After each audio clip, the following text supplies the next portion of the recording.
Hello viewers and welcome to another episode of Brave Namibia, where we celebrate both ordinary and extraordinary Namibians. In today's episode, we meet bee farmer Dieter Radeck from Otjiwarongo. He shares his story with Elvira Hutton.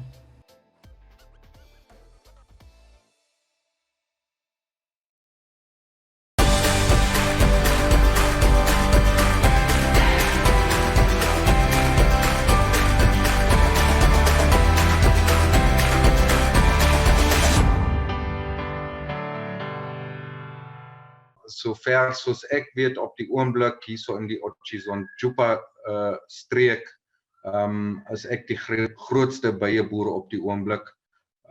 Ja, ek staan oor 100 korwe of kolonies en dis intensiewe werk. Vir my is dit nou passie en as dit nou passie is niks werk nie. So ek doen dit omdat dit lekker is. Dis nou nie omdat ek dit moet doen nie. Ek boer met bye, net intensief op bye. Ek het 8 jaar terug het ek begin. Daar was nog nie so baie kennis nie oor bye hierso in Namibia nie, maar ek is 'n gekwalifiseerde chef eintlik, het in Duitsland gaan leer en het 10 jaar nou my besigheid restaurant in Otjiwarongo gehad, maar in daai 10 jaar het ek dan so as hobby begin met bye. En toe nou die corona gekom het, toe staan ek nou met op 'n groot aantal aan byekorwe en het voor 'n groot oes gestaan, so dis daar waar ek kon sê alright, ek maak die een besigheid toe en begin dan met die boerdery. Ek het aan die begin met 1 korf begin en die mense in die dorp self het dan vir my leer ken en geweet as hulle baie probleem het, kan hulle my bel. So ek werk ook saam met die Otjiwarongo brandweer en met die munisipaliteit saam.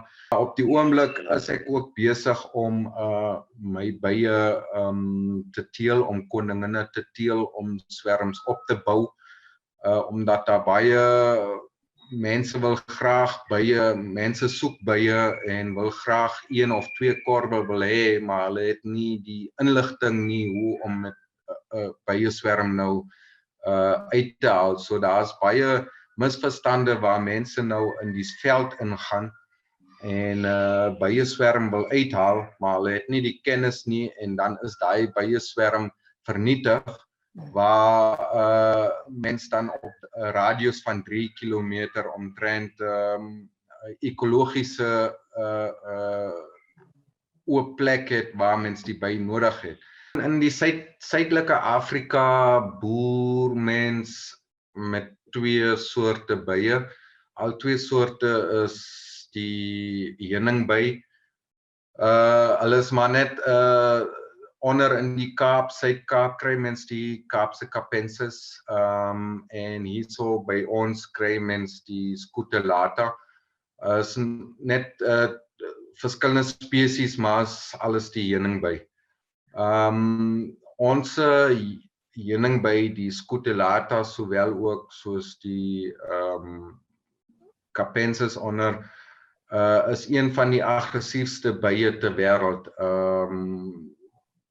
Hulle het in die 1970s het hulle programme gemaak met bye teel en hulle het die Suid-Amerikaanse by met die Scutelata begin teel en daai bye het in Suid-Amerika nou uitgebrei as so te sê die African killer bee. En ja, Hollywood speel dit altyd op en hoog, so ons werk met die African killer bee, dit is ons by. Die byeboere, mens het sy heuning, mens het sy wasproduksie, mens het sy bye wat mens as swerms ook kan verkoop, mens kan korwe bou, op die oomblik importeer ons baie korwe, houtkorwe van Suid-Afrika af, waar skrynwerker hierso ook 'n toekoms kan opbou om byekorwe vir die land te verskaf met rampies en alles. So daar's 'n groot verskeidenheid aan opsies vir byeboere in watse area hulle wil gaan. Ek het eers begin met gewone heuning, suiwer heuning uit te swaai. Hy word nie warm gemaak of daar word ook nie suikerwater of iets ingemeng nie, geen stroop, so dis suiwer heuning van die bye uit die bosveld uit. Dan maak ek ook heuningkoek. Dis nou net die hele wasstruktuur met die nektar en heuningselletjies saam. En dan ook heuning met koek en ek produseer ook my eie byewas van my bye wat in baie areas ook gebruik word, soos by leerwerk, naaldwerk. Ek het veearts gehad van Swakopmund wat gevra het vir byewas. Hulle het dit gebruik om perde se hoewe toe te maak dat hy weer toegroei, en byewas is baie antibakterieel en hy siel ook, so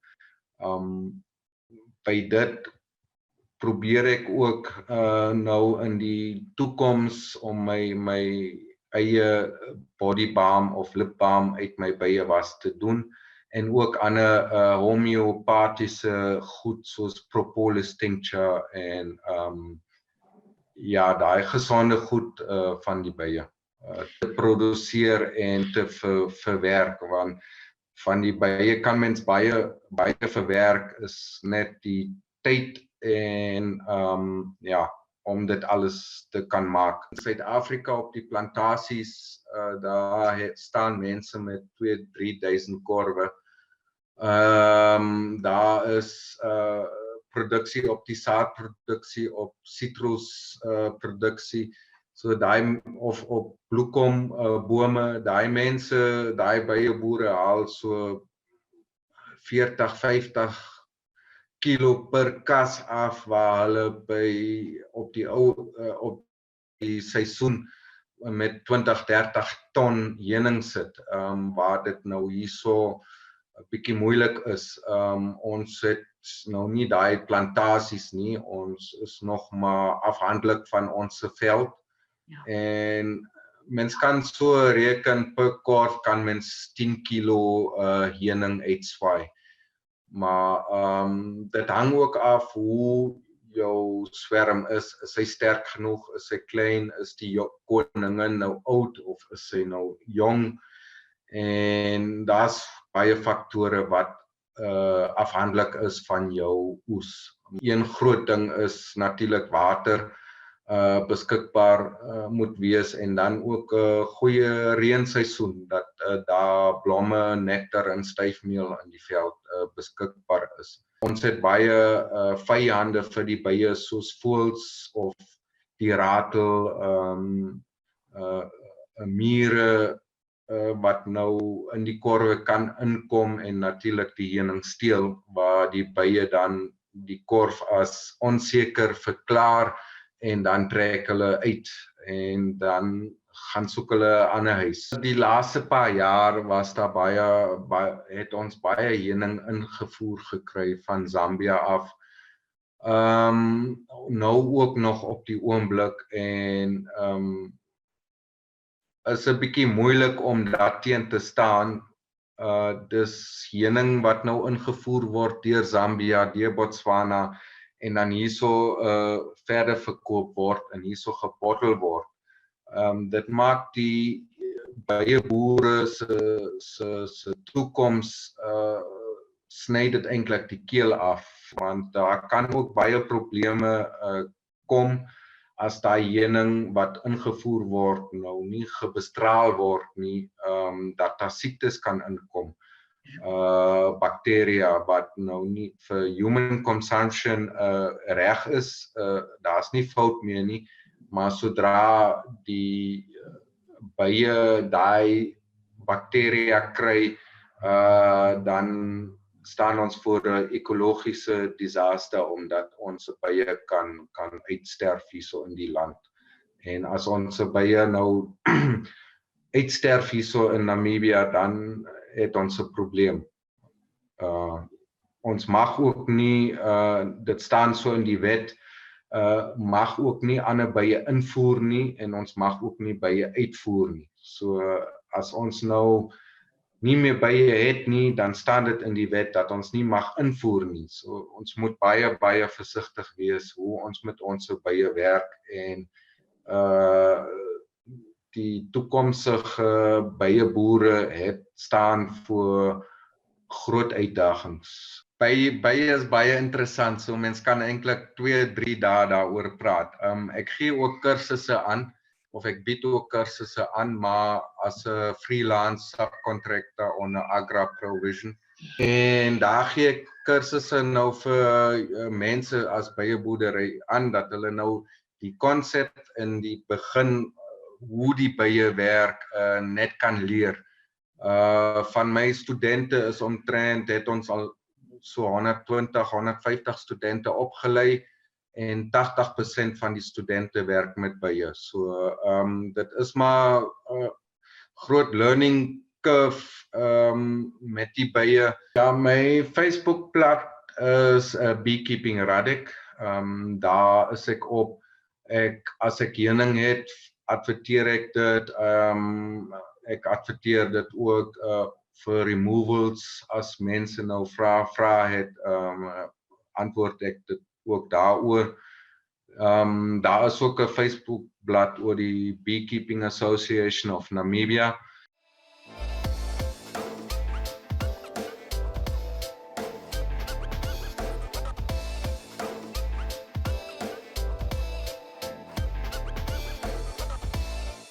Next, we head stateside, where Christine Creer caught up with Jessica Dresbeimdieke, originally from Windhoek and Swakopmund, but who now calls Florida home.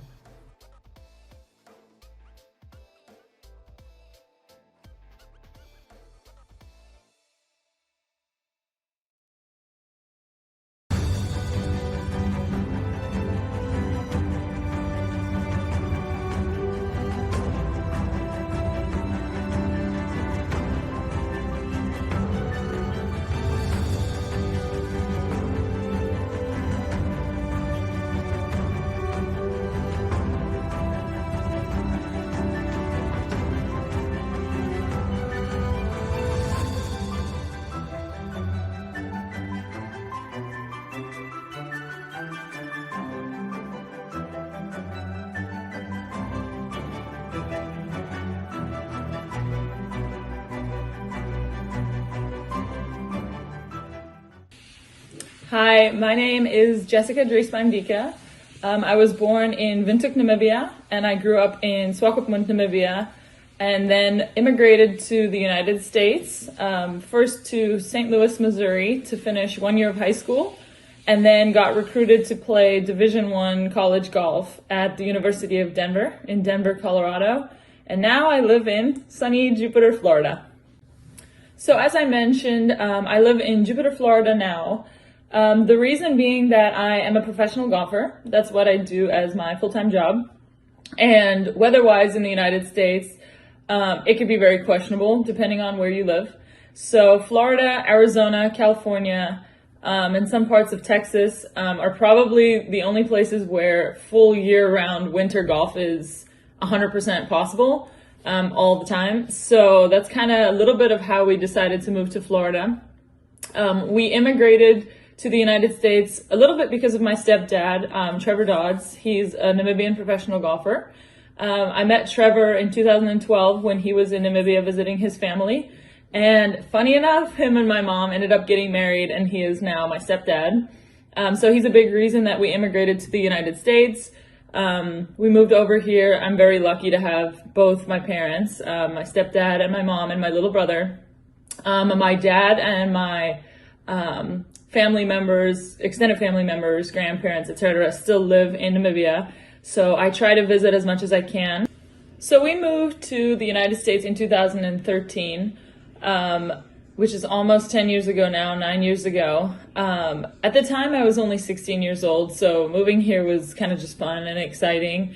I didn't really consider the fact that we were moving continents and I would probably never be moving back. But it was a very exciting experience. We really had a good experience moving. It was a little bit of a culture shock just getting to know all these new people and a different culture and different food.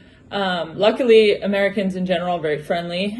We moved to the Midwest. We moved to St. Louis, Missouri when we first moved here, which is obviously known to be very friendly and hospitable people.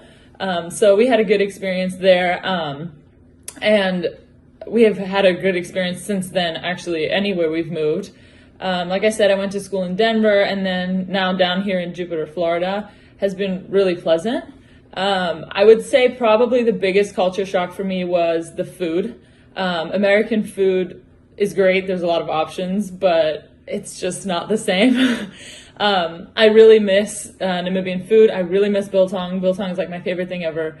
There is a South African shop in Fort Lauderdale that we go to all the time. We try to stock up on as much as possible. You know, we get rusk, we get chutney, we get, cereals, juice, and just biltong, fruit roll-ups, Cadbury chocolate. I mean, you name it. I mean, we clean the place out every time we go. And then obviously when we go to Namibia, we try to bring back as much food as we can, because the food in the US, me personally, I don't like it as much. And so, as much as we can, we try to keep the Namibian food in the house. It's funny because all of my American friends, including my boyfriend, love biltong. And so I'm always having everyone try the biltong. I'm converting people everywhere to love biltong more than, like beef jerky, American beef jerky. So that's really funny because everyone loves biltong here. And all my friends and family have started to love biltong that are, Americans. And so it's kind of funny because we're starting like a whole movement to only like biltong. So as I might have mentioned, my job is a professional golfer. That's what I do day to day.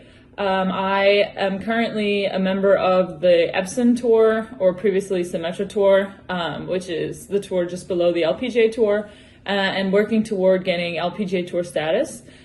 So I played 4 years of college golf at the University of Denver, Colorado, and then once I finished my undergraduate degree, my bachelor's, I turned pro. So I've been playing professionally now for 4 years, going on 5. So that's been really exciting. It's been a really fun journey. I get to travel the country for the most part. In season, which is currently at the moment, we're probably traveling anywhere from 2 to all 4 weeks in a month. So we get to see a lot of the U.S., and I've been fortunate enough to really see a lot of the U.S. because of what I do. I'll include some pictures for you guys to see, but we get to see some of the most amazing golf courses in the country. And then obviously, it's always a bonus getting paid to do what you love. So it's definitely been a very cool experience getting to play professional golf. And then obviously in Jupiter, we've got our own selection of the best golf courses, some of the best golf courses in the U.S. So very fortunate to be in this area to do what I'm pursuing currently.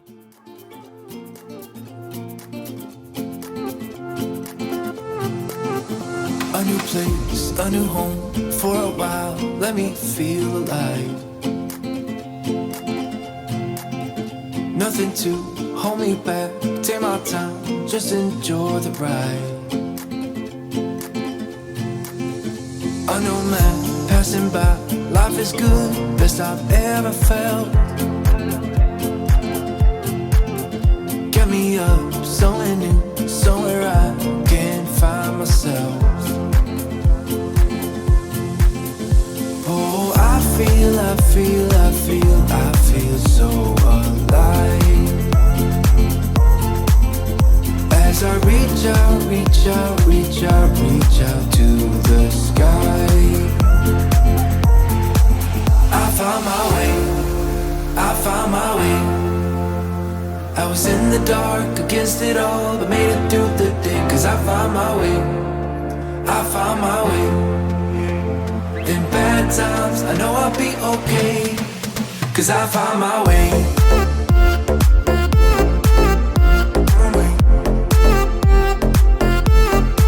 Cause I found my way.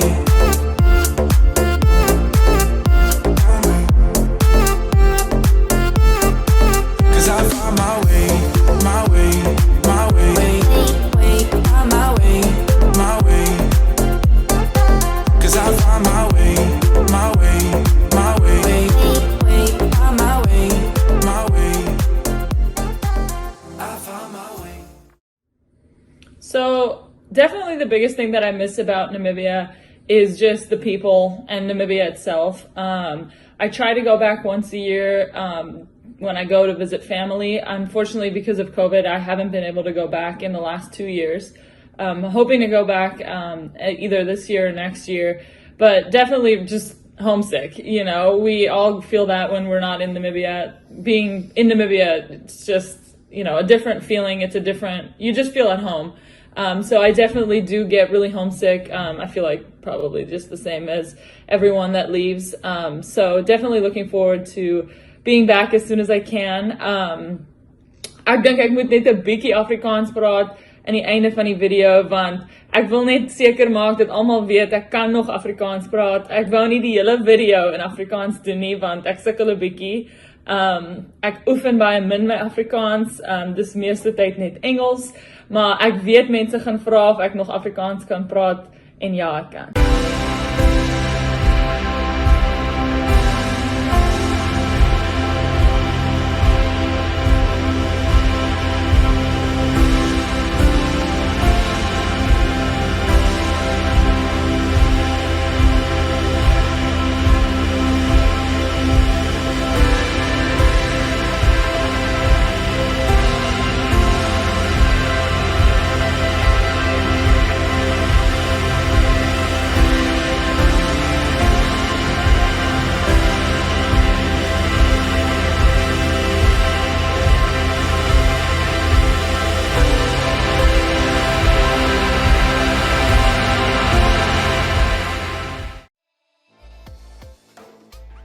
In.